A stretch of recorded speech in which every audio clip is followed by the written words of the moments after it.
بسم اللہ الرحمن الرحیم۔ آدم علیہ السلام کی تخلیق۔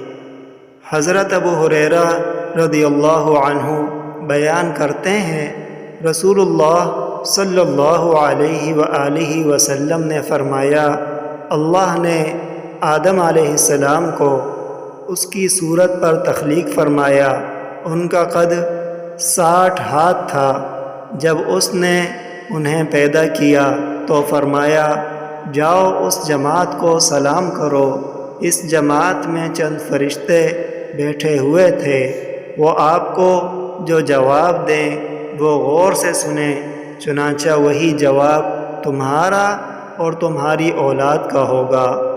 وہ گئے اور انہوں نے ان سے کہا، السلام علیکم۔ انہوں نے کہا، السلام علیکہ ورحمۃ اللہ۔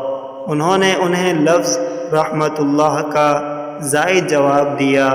فرمایا، جنت میں جانے والا ہر شخص صورت آدم علیہ السلام پر ہوگا، اس کا قد 60 ہاتھ ہوگا۔